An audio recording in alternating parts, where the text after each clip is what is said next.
Olá, bem-vindo a mais uma aula do canal do YouTube da Vida Mental. Meu nome é Daiane, eu sou consultora em neurociências na vida mental, sou enfermeira, especialista em psicopatologia e saúde pública pela Faculdade de Saúde Pública da USP e especialista em dependência química pela Unifesp. Na aulinha de hoje nós vamos falar sobre esquizofrenia. Como nós identificamos os efeitos colaterais dos antipsicóticos. Então, o conceito de esquizofrenia é que a esquizofrenia é um transtorno mental grave, de curso crônico, que pode ser incapacitante. Na literatura, nós temos o incapacitante como uma afirmação. Porém, se nós temos um diagnóstico e uma intervenção precoce, não necessariamente será um transtorno incapacitante. São observadas alterações de algumas funções psíquicas, predominantemente alterações no pensamento, do qual ocorre, é muito observado um pensamento desorganizado, desconexo. Ocorrem também alterações na função do juízo da realidade, que é justamente esse rompimento com a realidade, então, que são os delírios, que são essas percepções não compartilhadas com o que acontece no mundo real. Também alterações da senso-percepção, do qual nós podemos falar das alucinações, e também alterações no comportamento, como, por exemplo, a desorganização. Existem algumas teorias da esquizofrenia. Entretanto, a teoria mais aceita é que na esquizofrenia existem algumas alterações neuroquímicas e neuroestruturais no sistema nervoso central. Essas alterações neuroquímicas estariam relacionadas a alterações no funcionamento de alguns neurotransmissores, como dopamina, serotonina e glutamato. E as neuroestruturais estariam relacionadas a algumas alterações estruturais no cérebro, como, por exemplo, aumento de ventrículos, alterações na massa cinzenta, dentre outras. Essas alterações podem ser observadas em alguns exames de imagem. A esquizofrenia, ela é classificada por dois grandes sintomas. Os sintomas positivos, que são esses sintomas onde ocorre a presença das alucinações e dos delírios, e os sintomas negativos, que são categorizados como esses sintomas de isolamento social, abulia, apatia e apragmatismo, que é essa diminuição ou mesmo interrupção da pessoa realizar o seu autocuidado, de estar reativa, ter uma reatividade às emoções, de conversar, de se relacionar, sociabilizar com outras pessoas, esse embotamento afetivo. Falando do tratamento medicamentoso da esquizofrenia, nós elencamos os antipsicóticos, que, como o próprio nome diz, seria para atuar nesta alteração da psicose, das alucinações, dos delírios. Então, todos os antipsicóticos, tanto os típicos como os atípicos, eles bloqueiam receptores dopaminérgicos D2, porém com diferentes graus de afinidade. Então, citando o antipsicótico típico, um dos primeiros antipsicóticos, como o haloperidol e a clorpromazina, nós sabemos que eles têm uma ligação, uma afinidade por receptor dopaminérgico D2 muito maior que, por exemplo, os mais recentes antipsicóticos. Entretanto, eles não melhoram sintomas negativos. Então, requer aí de uma avaliação de equipe, de uma avaliação médica para essa escolha medicamentosa. Algumas outras teorias sugerem que os efeitos colaterais estão relacionados a uma hipofunção, a uma diminuição da função dopaminérgica no córtex pré-frontal. Então, dos efeitos colaterais que nós podemos observar na esquizofrenia, dos sintomas, também dos sintomas negativos, ocorre uma diminuição de dopamina, especificamente no córtex pré-frontal.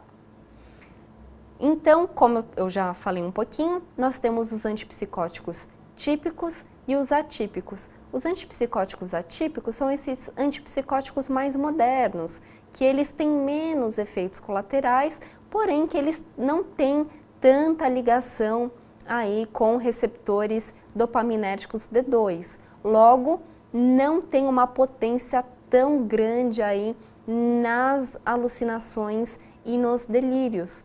Por isso que muitas vezes é prescrita como medicação inicial uma medicação mais moderna, porém se o paciente não tem uma resposta medicamentosa, eles vão estar lá prescrevendo o Haldol, a clorpromazina, que são os antipsicóticos típicos, conhecido como os antipsicóticos de primeira geração.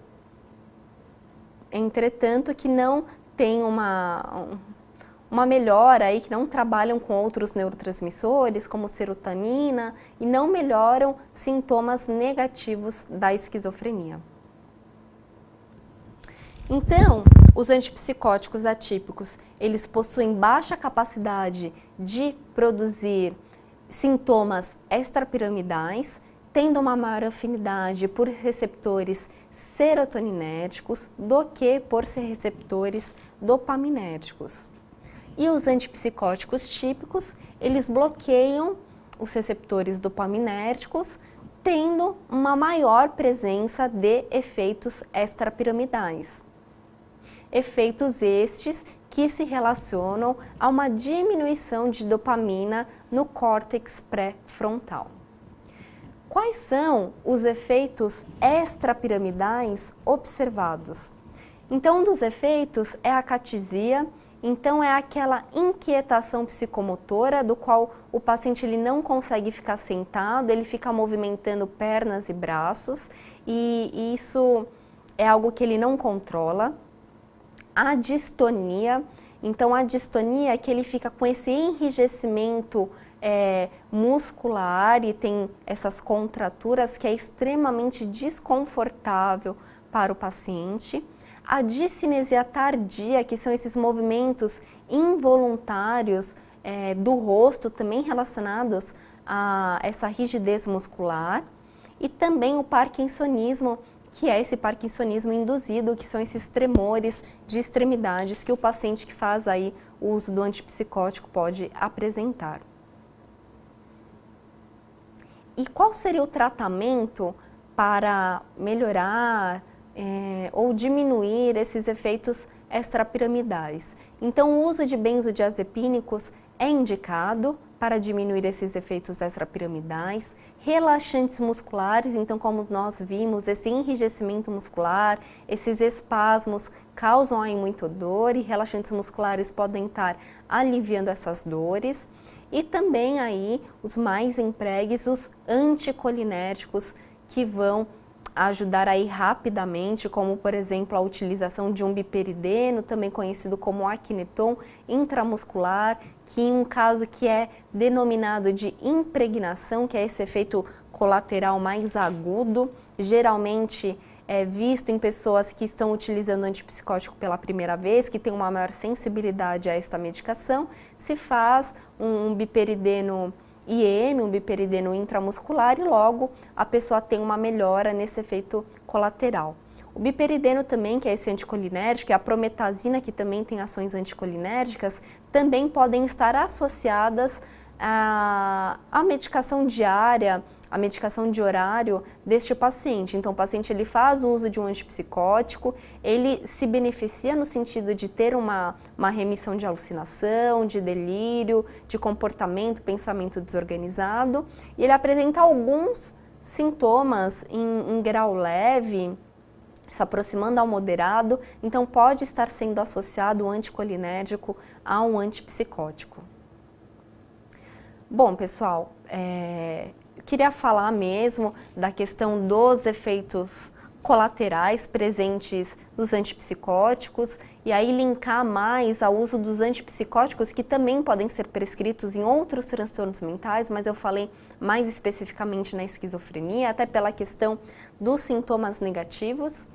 E faço um convite para que vocês possam se aprofundar mais nessa temática, que com certeza é muito mais que isso, e é muito interessante quando a gente vai lendo, quando a gente vai estudando e vai vendo esses diversos vieses relacionados aí à neurobiologia, o porquê dos sintomas negativos, dos sintomas positivos, como é que ocorre esse manejo medicamentoso, para que a gente possa oferecer o melhor conforto à pessoa que tem aí um sofrimento psíquico. Então, assim, profissionais, estudantes que interessados pela temática, que querem obter maiores conhecimentos, a Vida Mental em parceria com a Unip tem algumas especializações, mas eu vou estar falando especificamente de duas. Uma é a de saúde mental para equipes multiprofissionais e a outra é de dependência química, que são especializações que com certeza vão aprofundar esse conteúdo e vários outros para que você possa se tornar um profissional diferenciado, do qual o seu conhecimento científico vai atrelar diretamente ao seu cuidado, à sua prática. Então, embaixo do vídeo nós temos todos os links da Vida Mental, da Unip. Então, assim, dê uma lida no projeto pedagógico, veja o nosso conteúdo programático e se inscreva também no canal da Vida Mental. Se você gostou dessa aula, também dê um like e também deixo aqui os meus contatos, o meu e-mail, o número do meu WhatsApp, também deixo os contatos da Vida Mental e da Unip, para que você, se tiver alguma dúvida, possa ter todos os esclarecimentos. Por hoje é só, muito obrigada pela atenção e até uma próxima.